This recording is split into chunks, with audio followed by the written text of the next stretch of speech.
ਅਸੀਂ ਅੱਜ ਜੀ ਜਾ ਰਹੇ ਹਾਂ ਲਾਇਲਪੁਰ ਚੱਕ 209 ਭਾਈ ਸਾਹਿਬ ਹੋਰਾਂ ਦਾ ਪਿੰਡ ਹੈ ਅਕਾਲਗੜ੍ਹ।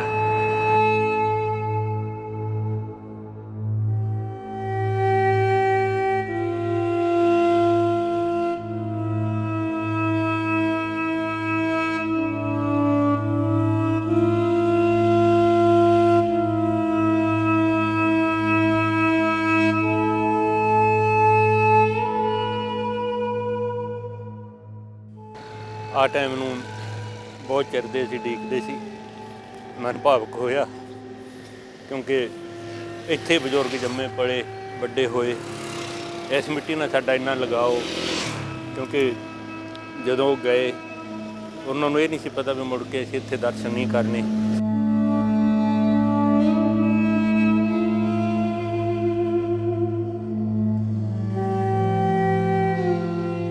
ਦੇਖੋ ਕਿੰਨਾ ਬਦਲ ਗਿਆ, ਸ਼ਹਿਰ ਨੇੜੇ ਆ ਗਿਆ, ਜ਼ਿਲ੍ਹਾ ਫੈਸਲਾਬਾਦ ਨਾਲ ਹੀ ਹੱਦ ਉਹਦੀ ਆ। ਕਿੰਨਾ ਸੋਹਣਾ ਲੱਗਦਾ।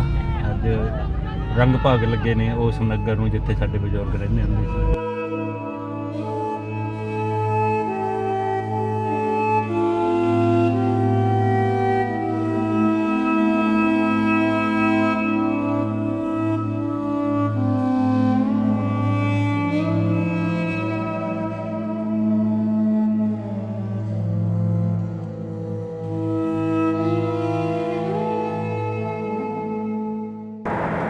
अस्सलाम वालेकुम, सत श्री अकाल।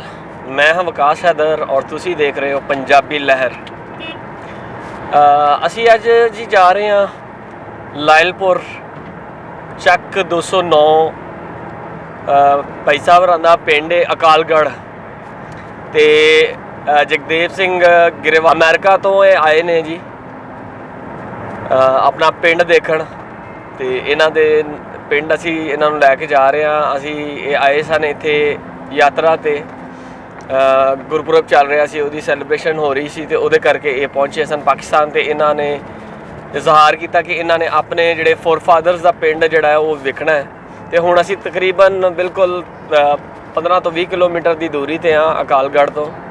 तो इन्हां दे नाल गलबात भी कर रहे हैं और उत्थे जाके इन्हां दे पिंड च देखांगे कोई ऐसा बजुर्ग जिहड़ा इन्हां दे बजुर्गों के नाल जिन्हां दा कोई मिलन वर्तन होवे, कोई ऐसा बंदा उत्थे मिल जाए सानू, तो उन्हां नाल भी गलबात करांगे। तो उस तो पहले इन्हां दे जज्बात, इन्हां दी फीलिंग्स की ने वो भी जानने की कोशिश कर रहे हैं। सत श्री अकाल भाजी, सब तो पहले तो वेलकम। सत श्री अकाल जी सारे देखने वाले श्रोतिਆਂ ਨੂੰ सत श्री अकाल। हाँ जी हाँ जी, हुण जरा गल रखो अपनी, तुसी घर जा रहे हो अपने। हाँ जी, ਅਸੀਂ बड़े एक्साइटेड हाँ क्योंकि ਜਦੋਂ ਅਸੀਂ ਕੈਨੇਡਾ ਜਾਂਦੇ ਹਾਂ, ਅਮਰੀਕਾ ਜਾਂਦੇ ਹਾਂ, ਉੱਥੋਂ 6 ਮਹੀਨੇ ਬਾਅਦ ਅਸੀਂ ਆਪਣੇ ਪਿੰਡ ਦੀ ਯਾਦ ਸਤਾਉਣ ਲੱਗ ਜਾਂਦੀ ਹੈ ਸਾਨੂੰ ਵੀ ਅਸੀਂ ਇੰਡੀਆ ਜਾਈਏ, ਆਂਡਲੂ ਜਾਈਏ। ਪਰ ਜਿਹੜੇ ਬਜ਼ੁਰਗ ਇੱਥੋਂ ਉੱਠ ਕੇ ਗਏ, ਇੱਥੇ ਜੰਮੇ ਪਲੇ, ਇੱਥੇ ਵੱਡੇ ਹੋਏ, ਇੱਥੇ ਹੀ ਉਹਨਾਂ ਦੀਆਂ ਸਾਰੀਆਂ ਭਾਵਨਾਵਾਂ ਜੁੜੀਆਂ ਹੋਈਆਂ, ਉਹਨਾਂ ਦੇ ਦਿਲ 'ਤੇ ਕੀ ਬੀਤਦੀ ਹੋ ਕਿ ਜਦੋਂ ਉਹਨਾਂ ਨੂੰ ਪਤਾ ਲੱਗ ਵੀ ਅਸੀਂ ਵਾਪਸ 209 ਚੱਕ ਜਿਹੜਾ ਸਾਡਾ ਪਿਛਲਾ ਪਿੰਡ ਆ ਅਕਾਲਗੜ੍ਹ, ਉੱਥੇ ਨਹੀਂ ਜਾਣਾ। ਕਿਉਂਕਿ ਉਹ ਉਦੋਂ ਸਕੋਪ ਇਹੋ ਜਿਹੇ ਸੀ, ਥੋੜ੍ਹੇ ਜਿਹੇ ਜਿਹੜੇ ਹਾਲਾਤ ਇਹੋ ਜਿਹੇ ਸੀਗੇ ਦੋਨਾਂ ਮੁਲਕਾਂ ਦੇ, ਉਹ ਇੰਨੇ ਬਿਹਤਰ ਨਹੀਂ ਸੀਗੇ।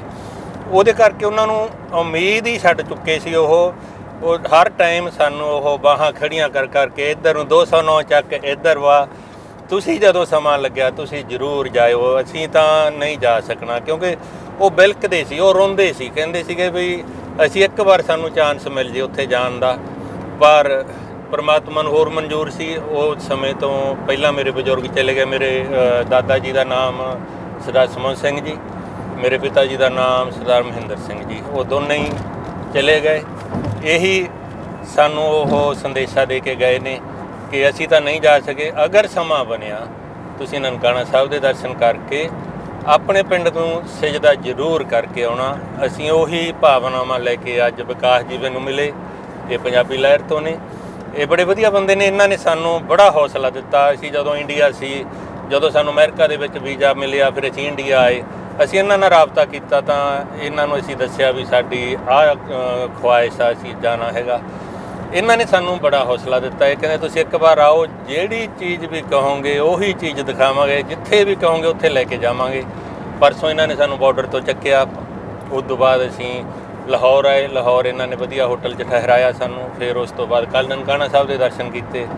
कल भी असी एक परिवार नूं ਇਹੋ ਜਿਹੇ ਨੂੰ मिले ਜਿਹੜਾ कि आंडलू तो उठ के आया होया वंड तो बाद। आंडलू इंडिया तो, आंडलू इंडिया तो, ਹਾਂਜੀ ਮੁਸਲਮਾਨ ਪਰਿਵਾਰ ਜਿਹੜਾ ਉੱਥੋਂ ਉੱਠ ਕੇ ਪਾਕਿਸਤਾਨ ਆਇਆ। ਉਹਨਾਂ ਨੂੰ ਕਿੰਨਾ ਚਾਅ ਚੜਿਆ ਜਦੋਂ ਉਹਨਾਂ ਨੂੰ ਇੰਨਾ ਜ਼ਿਆਦਾ ਚਾਅ ਚੜਿਆ, ਉਹ ਫੁੱਲ ਲੈ ਕੇ ਖੜੇ ਸੀ। ਦੇਖੋ ਉਹਨਾਂ ਦੀਆਂ ਭਾਵਨਾਵਾਂ, ਸਾਰੇ ਪਰਿਵਾਰ, ਲੇਡੀਜ਼, ਜੈਂਟਸ, ਬੱਚੇ। ਅੱਛਾ, ਹੁਣ ਮੈਂ ਤੁਹਾਡੀਆਂ ਭਾਵਨਾਵਾਂ ਨੂੰ ਜਾਣਨਾ ਚਾਹੁੰਦਾ ਵਾਂ, ਕਿਉਂਕਿ ਉਹ ਵੀ ਸੈਕੰਡ ਜਨਰੇਸ਼ਨ ਨੇ ਇਹਨਾਂ ਵੈਲਕਮ ਕੀਤਾ, ਕਿਉਂਕਿ ਉਹਨਾਂ ਨੂੰ ਲੱਗਾ ਕਿ ਸਾਡੇ ਪਿੰਡ ਤੋਂ ਉੱਠ ਕੇ ਆਏ ਨੇ ਤੇ ਉਹਨਾਂ ਨੇ ਵੈਲਕਮ ਕੀਤਾ। ਹੁਣ ਤੁਸੀਂ ਤੇ ਆਪ ਆਪਣੇ ਪਿੰਡ ਆਏ ਹੋ, ਕੀ ਮਹਿਸੂਸ ਕਰ ਰਹੇ ਹੋ, ਕੀ ਫੀਲਿੰਗਸ ਨੇ? ਬੇਸ਼ੱਕ ਅਸੀਂ ਸੈਕੰਡ ਜਨਰੇਸ਼ਨ ਆ, ਪਰ ਜੇ ਮੈਂ ਇਹ ਮੰਨ ਕੇ ਚੱਲਦਾ, ਜੇ ਵੰਡ ਨਾ ਹੁੰਦੀ ਤਾਂ ਮੈਂ ਇਸ ਪਿੰਡ 'ਚੋਂ ਉੱਠ ਕੇ ਕੋਈ ਜੌਬ ਤੇ ਜਾਣਾ ਸੀ, ਕੋਈ ਖੇਤੀਬਾੜੀ ਕਰਨੀ ਸੀ। ਇਹਨਾਂ ਗਲੀਆਂ 'ਚ ਮੈਂ ਵੱਡਾ ਹੋਣਾ ਸੀ, ਇਹਨਾਂ ਗਲੀਆਂ 'ਚ ਮੈਂ ਵੱਡਾ ਹੋਣਾ ਸੀ। ਉਹਨਾਂ ਗਲੀਆਂ ਨੂੰ ਦੇਖਣ ਲਈ ਜਾ ਰਹੇ ਹਾਂ। ਅੱਜ ਮੇਰਾ ਮਨ ਭਰ ਰਿਹਾ ਵਾ ਬਈ ਮੈਨੂੰ ਇੰਨਾ ਵਧੀਆ ਸਮਾਂ ਜਿਹੜਾ ਉਹ ਗਲੀਆਂ ਦੇ ਦਰਸ਼ਨ, ਉਹ ਘਰਾਂ ਦੇ ਦਰਸ਼ਨ, ਉਹ ਮਿੱਟੀ ਨੂੰ ਮੈਂ ਆਪਦੇ ਮਸਤਕ ਨਾਲ ਲਾਵਾਂਗਾ। ਉਹ ਚੀਜ਼ਾਂ ਮੈਂ ਲੈ ਕੇ ਉੱਥੇ ਜਾ ਰਿਹਾ ਵਾ। ਮੈਂ ਤੁਹਾਨੂੰ ਦੱਸ ਨਹੀਂ ਸਕਦਾ ਕਿ ਅੰਦਰ ਮੇਰੇ ਬਲਬਲੇ ਨੇ ਜਿਹੜੇ ਕਿੰਨੇ ਉਹ ਉਤਾਵਲੇ ਆ ਉਹ ਜਗ੍ਹਾ ਨੂੰ ਦੇਖਣ ਲਈ, ਜਿੱਥੇ ਬਜ਼ੁਰਗਾਂ ਨੇ ਸਾਰੀਆਂ ਮਿਹਨਤਾਂ ਕੀਤੀਆਂ। ਅਸੀਂ ਅੱਜ ਜਿਹੜੇ ਮੁਕਾਮ 'ਤੇ ਪਹੁੰਚੇ ਹਾਂ, ਇੱਥੋਂ ਦੀਆਂ ਮਿਹਨਤਾਂ ਲੈ ਕੇ ਗਏ। ਇੱਥੇ ਦੇ ਜੋ ਸਾਨੂੰ ਜ਼ਮੀਨ ਅਲਾਟ ਸੀ, ਉਸ ਹਿਸਾਬ ਨਾਲ ਸਾਨੂੰ ਉੱਥੇ ਜ਼ਮੀਨ ਅਲਾਟ ਹੋਈ। ਇੱਥੇ ਮਿਹਨਤ ਕਰਕੇ ਉਹਨਾਂ ਨੇ ਜ਼ਮੀਨ ਬਣਾਈ, ਤਾਂ ਹੀ ਸਾਨੂੰ ਉੱਥੇ ਉਹ ਅਲਾਟ ਹੋਈ ਵਧੀਆ ਜ਼ਮੀਨ, ਵਧੀਆ ਅਸੀਂ ਉੱਥੇ ਗੁਜ਼ਾਰਾ ਕਰ ਰਹੇ ਹਾਂ। ਪਰ ਅਗਰ ਵੰਡ ਨਾ ਹੁੰਦੀ ਤਾਂ ਮੈਂ ਉਹ ਮੰਨ ਕੇ ਦੇਖਦਾ ਬਈ ਅਸੀਂ ਇਹਨਾਂ ਗਲੀਆਂ ਦੇ ਵਿੱਚ ਅਸੀਂ ਵੱਡੇ ਹੋਣਾ ਸੀ, ਇੱਥੇ ਖੇਡਣਾ ਸੀ, ਇੱਥੇ ਹੀ ਅਸੀਂ ਵੱਡੇ ਹੋ ਕੇ ਇੱਥੋਂ ਹੀ ਅਸੀਂ ਕੰਮ 'ਤੇ ਜਾਣਾ ਸੀ, ਜੋਬਾਂ 'ਤੇ ਜਾਣਾ ਸੀ। ਇੱਥੇ ਹੀ ਸਾਰੇ ਸਾਡੇ ਦੋਸਤ ਮਿੱਤਰ ਹੋਣਗੇ। ਉਹ ਅੱਜ ਵੀ ਮੈਂ ਉਹਨਾਂ ਨੂੰ ਜਾ ਕੇ ਜਿਨ੍ਹਾਂ ਨੂੰ ਮਿਲਣਾ ਵਾ, ਇਹੀ ਸਮਝ ਕੇ ਮਿਲੂੰਗਾ ਵੀ ਇਹ ਸਾਡੇ ਉਹੀ ਜਿਗਰ ਦੇ ਟੁਕੜੇ ਨੇ ਜਿਨ੍ਹਾਂ ਨੂੰ ਬਜ਼ੁਰਗ ਇਹਨਾਂ ਦੇ ਵੱਡੇ ਵਡੇਰਿਆਂ ਨਾਲ ਖੇਡਦੇ ਰਹੇ, ਉਹਨਾਂ ਨਾਲ ਸਾਂਝ ਪਾਈ। ਸੋ ਉਹ ਭਾਵਨਾ ਲੈ ਕੇ ਅਸੀਂ ਅੱਜ ਚੱਲੇ ਹਾਂ। ਮੈਂ ਥੈਂਕ ਯੂ ਕਰਦਾ ਵਿਕਾਸ ਜੀ ਦਾ, ਤੁਹਾਡਾ ਬਹੁਤ ਬਹੁਤ ਧੰਨਵਾਦ ਪੰਜਾਬੀ ਲਹਿਰ ਦਾ, ਜਿਹੜੇ ਸਾਨੂੰ ਤੁਸੀਂ ਲੈ ਕੇ ਚੱਲੇ।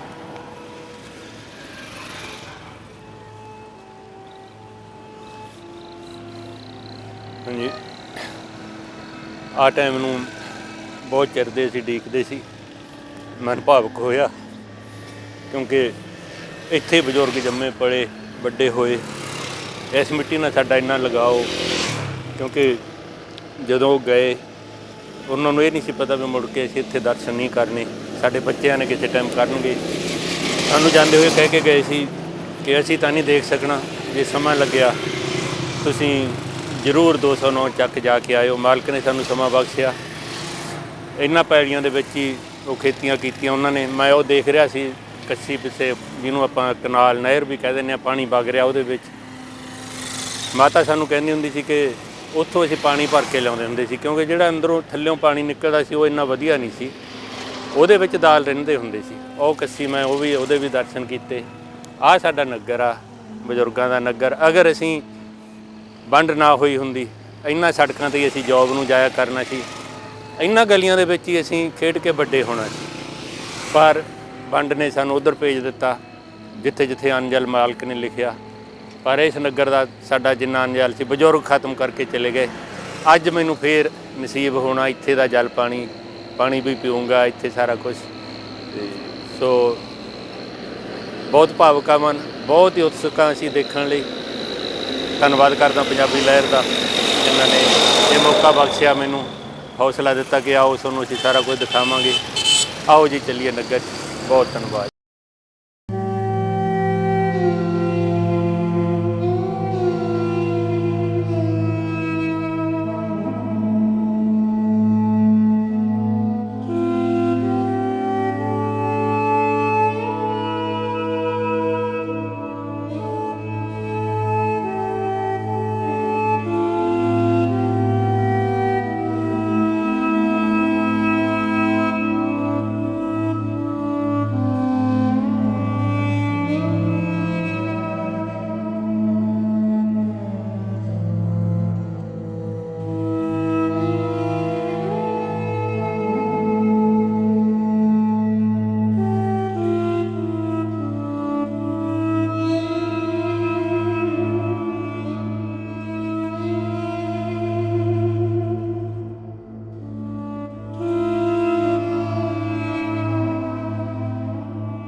ਤੇ ਜਿਹੜਾ ਤੁਸੀਂ ਮੈਨੂੰ ਇਹ ਦੱਸ ਦਿਓ ਬਈ ਇਹ ਜਿਹੜੇ ਦੇਬੇ ਉਹਨਾਂ ਦੇ ਘਰ ਨੇ ਜਾਂ ਉਹਨਾਂ ਘਰਾਂ ਦੇ ਵਿੱਚ ਹੀ ਸਾਡਾ ਘਰ ਸੀਗਾ। ਤੇ ਜਿਹੜਾ ਤੂੰ ਦੱਸਦੇ ਆ ਨਾ, ਜਦੋਂ ਸਾਡਾ ਚਾਚਾ ਲੱਗਦਾ ਸੀ ਸਤਾਰ, ਉਹ ਦੱਸਦਾ ਸੀ ਵੀ ਜਦੋਂ ਉੱਥੇ ਕੌਡੀ ਜਿੱਤ ਗਏ ਨਾ, ਉੱਥੇ ਮੁੱਲਾਂਪੁਰ 'ਚ ਕੋਈ ਸਿੱਖ ਸੀ, ਉਹਨੂੰ ਲੜਕੀ ਦਾ ਰਿਸ਼ਤਾ ਨਹੀਂ ਲੱਭਦਾ ਚੰਗਾ, ਉਹ ਤੇਜੇ ਨੂੰ ਘਰ ਆ ਕੇ ਫਿਰ ਰਿਸ਼ਤਾ ਕਰਕੇ ਗਿਆ, ਨਾਲ 2 ਮਈਆਂ ਦਿੱਤੀਆਂ, ਘੋੜਾ ਦਿੱਤਾ ਸੀ ਕਾਲੇ ਰੰਗ। ਉਹ ਰਾਏਕੋਟ ਬੈਠੇ ਸੀ, ਉਹ ਵੀ ਫੌਤ ਹੋ ਗਏ। ਉਹ ਰਾਏਕੋਟ ਬੈਠੇ, ਤੇਜਾ ਠਾਕਰ ਹੁਣੀ ਰਾਏਕੋਟ ਬੈਠੇ ਸੀਗੇ। ਆਹੋ ਰਾਏਕੋਟ ਬੈਠੇ ਸੀ। ਹਾਂਜੀ, ਰਾਏਕੋਟ ਉਹਨਾਂ ਦਾ ਜਿਹੜਾ ਤੇ ਹੁਣ ਮੈਨੂੰ ਤੁਸੀਂ ਉਹ ਸਾਡੇ ਉਹ ਦੱਸ ਦਿਓ ਵੀ ਇਹਨਾਂ ਨੂੰ ਸਮਝਾ ਦਿਓ ਵੀ ਦੇਬੇ ਦਾ ਘਰ ਕਿੱਥੇ ਸੀ, ਗਲਜਾਰਾ ਨੰਬਰਦਾਰ ਦਾ ਘਰ ਕਿੱਥੇ ਸੀ, ਉਹ ਇਹਨਾਂ ਨੂੰ ਸਮਝਾ ਦਿਓ, ਮੈਂ ਦੇਖਣਾ ਚਾਹੁੰਦਾ ਬਸ। ਜਿਹੜਾ ਗਲਜਾਰਾ ਨੰਬਰਦਾਰ ਸੀ ਨਾ, ਆ ਜਿਹੜਾ ਲੱਦੀ ਕੇ ਵਾਲਾ ਬਾਜ਼ਾਰ ਆ, ਉਹਦੇ ਪਰਲੇ ਪਾਸੇ ਇੱਕ ਆ ਜੀਤ ਦਾ ਘਰ ਛੱਡ ਕੇ ਨਾ, ਪਰਲੇ ਪਾਸੇ ਗਲਜਾਰੇ ਨੰਬਰਦਾਰ ਘਰ ਸੀ, ਇੱਧਰਲੇ ਪਾਸੇ। ਮੈਂ ਅੱਜ ਉਹਨਾਂ ਗਲੀਆਂ 'ਚ ਖੜਾ ਜਿੱਥੇ ਬਜ਼ੁਰਗ ਇੱਥੇ ਵੱਡੇ ਹੋਏ, ਇੱਥੋਂ ਹੀ ਉਹ ਹਲ ਜੋੜਦੇ ਸੀ, ਇੱਥੋਂ ਹੀ ਉਹ ਆਪਣੇ ਕੰਮਾਂ ਕਾਰਾਂ ਲਈ ਨਿਕਲਦੇ ਸੀ। ਆਹ ਜਿਹੜੇ ਘਰ ਮੈਂ ਦੇਖ ਰਿਹਾ ਵਾ, ਕਿਉਂਕਿ ਜੇ ਮੈਂ ਆਂਡਰੂ ਦੀ ਗੱਲ ਕਰਾਂ, ਉੱਥੇ ਵੀ ਕੱਚੇ ਸੀ, ਉਹ ਵੀ ਸਾਰਾ ਚੇਂਜ ਹੋ ਗਿਆ, ਬਦਲ ਗਿਆ। ਇੱਥੇ ਵੀ ਉਦੋਂ ਕੱਚੇ ਘਰ ਸੀਗੇ, ਉਹ ਸਾਰੇ ਬਦਲ ਗਏ। ਹੁਣ ਕੋਈ ਪ੍ਰੋਪਰ ਲੋਕੇਸ਼ਨ ਸਾਨੂੰ ਜਿਹੜਾ ਦੱਸੀ ਆ ਵੀ ਉਹ ਇੱਥੇ ਦੀ ਆ, ਆ ਜਗ੍ਹਾ ਜਿਹੜੀ ਇੱਥੇ ਸਾਡੇ ਘਰ ਹੁੰਦੇ ਸੀ, ਆਹ ਸਾਰੇ ਹੁਣ ਪੱਕੇ ਬਣ ਗਏ, ਪਰ ਉਹਨਾਂ ਸਮਿਆਂ ਦੇ ਵਿੱਚ ਕੱਚੇ ਸੀਗੇ। ਆ ਬਸ ਇਹਨਾਂ ਨੂੰ ਅਸੀਂ ਸਲਾਮ ਸਜਦਾ ਕਰਨ ਆਏ ਆ ਇਹ ਜਗ੍ਹਾ ਨੂੰ। ਇਹ ਸਾਨੂੰ ਕਿਉਂਕਿ ਬਜ਼ੁਰਗਾਂ ਦੀ ਯਾਦ, ਬਜ਼ੁਰਗਾਂ ਦੀਆਂ ਭਾਵਨਾਵਾਂ ਜੁੜੀਆਂ ਇਹਦੇ ਨਾਲ, ਉਹੀ ਭਾਵਨਾ ਨੂੰ ਲੈ ਕੇ ਅਸੀਂ ਇੱਥੇ ਪਹੁੰਚੇ ਅੱਜ ਚੱਕ 209 ਅਕਾਲਗੜ੍ਹ ਦੇ ਵਿੱਚ। ਆਹ ਸਾਰੀਆਂ ਗਲੀਆਂ ਜਦੋਂ ਸਾਨੂੰ ਦੱਸਦੇ ਹੁੰਦੇ ਸੀ ਵੀ ਇੱਕ ਪਾਸਿਓਂ ਖੜ ਕੇ ਦੂਜੇ ਪਾਸਾ ਸਾਰਾ ਦਿਸਦਾ ਹੁੰਦਾ ਸੀ, ਗਲੀਆਂ ਕੁਛ ਇੱਧਰ ਨੂੰ ਆਏ ਜਾਂਦੀਆਂ ਸੀ, ਉਹ ਵੀ ਆਰ ਪਾਰ ਨਿਕਲਦੀਆਂ ਸੀ, ਜਿਹੜੀਆਂ ਇੱਧਰ ਨੂੰ ਜਾਂਦੀਆਂ ਸੀ ਉਹ ਵੀ ਆਰ ਪਾਰ ਨਿਕਲਦੀਆਂ ਸੀ। ਉਹਨਾਂ ਦੇ ਵਿੱਚ ਆਪਣਾ ਘਰ ਸੀ। ਮੈਂ ਬਿਲਕੁਲ ਉਸੇ ਲੋਕੇਸ਼ਨ 'ਤੇ ਖੜਾ ਵਾ ਜਿੱਥੇ ਸਾਡੇ ਘਰ ਹੁੰਦੇ ਸੀ। ਇੱਕ ਖੂਹ ਵਾਲਾ ਚੌਂਕ ਦੱਸਦੇ ਹੁੰਦੇ ਸੀ, ਉਹ ਅੱਗੇ ਦੱਸਦੇ ਆ ਉਹ ਖੂਹ ਵਾਲਾ ਚੌਂਕ ਆ, ਉਹਦੇ ਨਾਲ ਵੀ ਸਾਡੇ ਪਿੰਡ ਦੇ ਬਜ਼ੁਰਗਾਂ ਦੇ ਉੱਥੇ ਘਰ ਸੀਗੇ।